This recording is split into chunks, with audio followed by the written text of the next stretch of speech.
पुरुषों का अगर हम समय देख ले, जो समाज में सिर्फ काम किया हुआ है, तो एकमात्र महापुरुष महिला दिखती है माता सावित्रीबाई फुले, जिन्होंने 50 साल अपने जीवन का समाज के लगा दिया।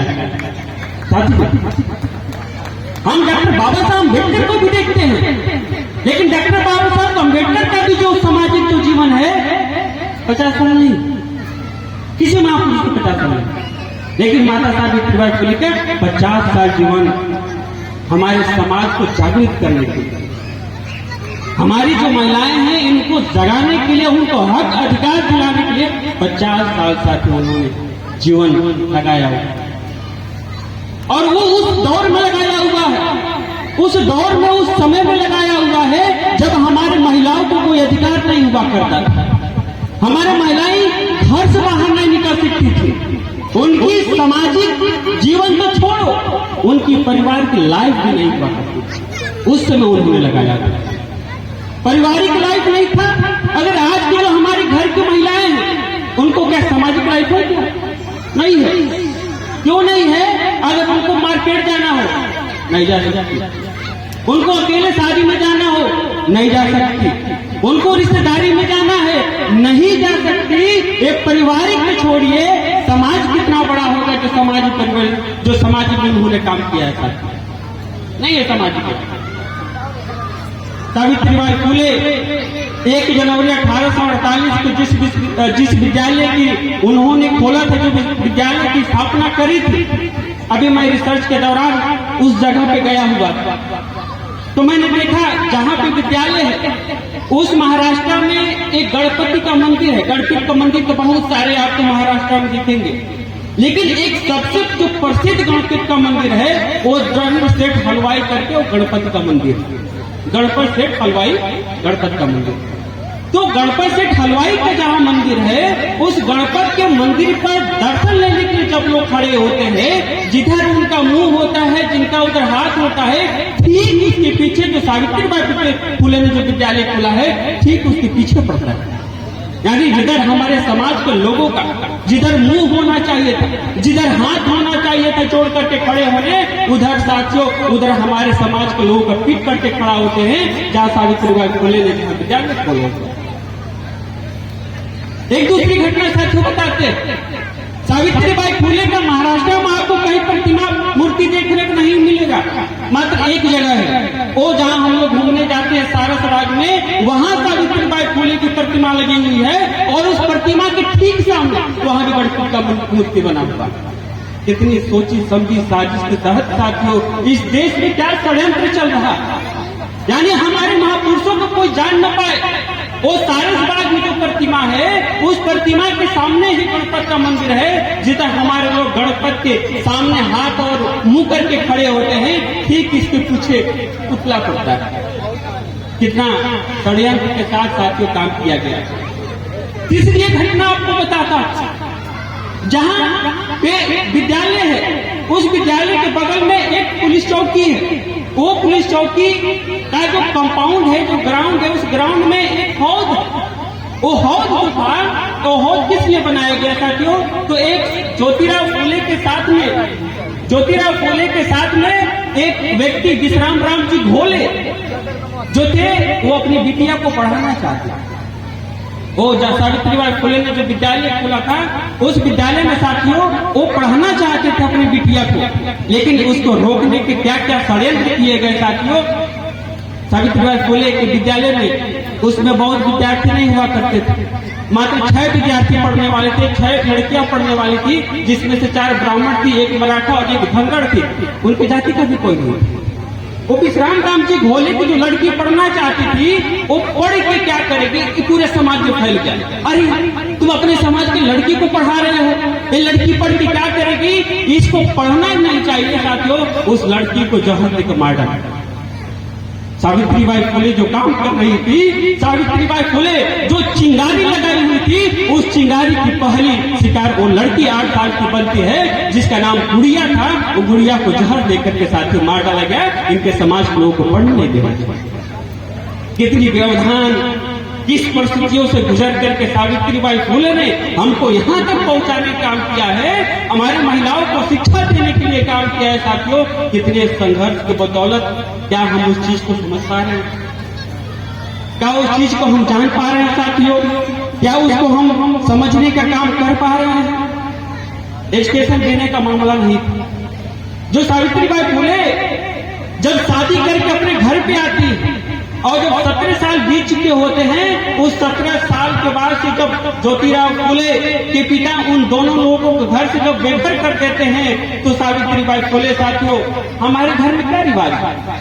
जब महिला घर के अंदर जब कदम रखती है तो बड़ी सम्मान के साथ देखा जाता है, खुशियां मनाई जाती है, लोग सम्मान से आते हैं, मिलते हैं, उनको गिफ्ट देते हैं। लेकिन उसी सावित्रीबाई फुले के जब पिताजी जब घर से बाहर निकाल देते हैं साथियों, तो उनका एक कदम जो घर से बाहर निकलता है, इस देश में क्रांति पैदा कर दिया, इस समाज में हलचल पैदा कर दिया, इस पूरे देश और समाज में हलचल पैदा कर दिया साथियों, जो घर से कदम बाहर निकाला सावित्रीबाई फुले ने।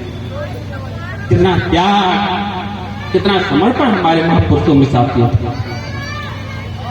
और महिलाओं को उस समय की जो परिस्थिति थी, अभी आपको एक घटना बताऊं, एक सबरीमाला करके जो उधर एक मंदिर है साउथ में, वो सबरीमाला के मंदिर में महिलाओं को जाने की रोक है।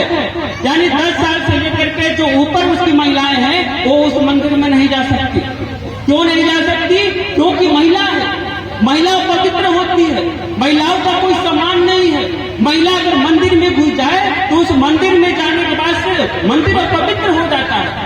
मंदिर अपवित्र तो छोड़ो साथियों, वहां का जो भगवान बैठा है उसकी शक्ति कमजोर हो जाती है, ऐसा बताया गया। हमारी महिलाओं का क्या बताती है? अरे उनकी तो छोड़ो, इस देश की प्रधानमंत्री इंदिरा गांधी जब कांची कोट के मंदिर में जब जाने के लिए शंकराचार्य को पत्र भेजती हैं, तो शंकराचार्य क्या कहता है?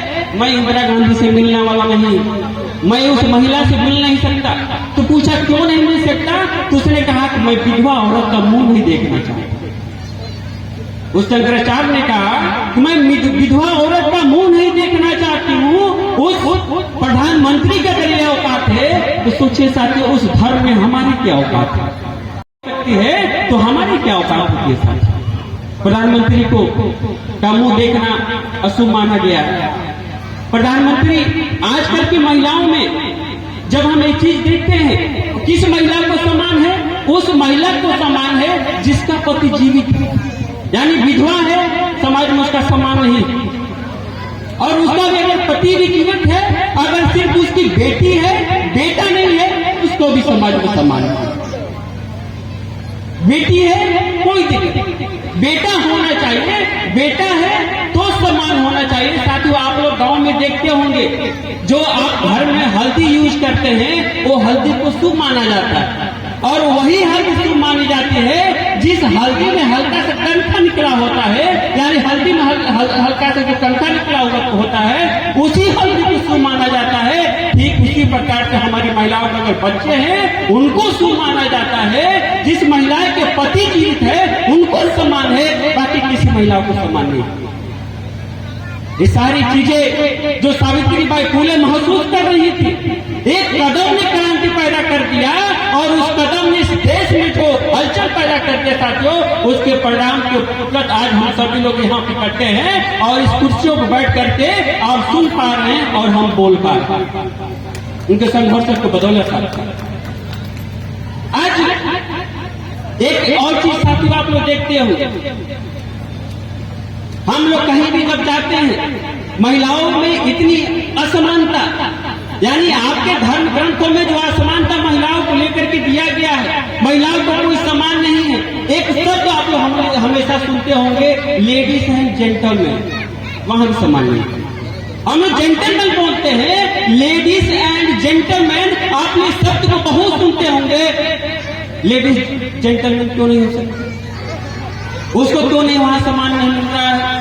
तो साथियों, ऐसी बहुत सी सारी बातें साथियों हैं जो आज सावित्रीबाई फुले की वजह से, आज सावित्रीबाई फुले जो समाज में असमानता पैदा थी, जो समाज में महिलाओं को सम्मान नहीं मिल रहा था, जो समाज में महिलाओं के ऊपर जिस तरीके से अन्याय अत्याचार हो रहे थे साथियों, उस अत्याचार के खिलाफ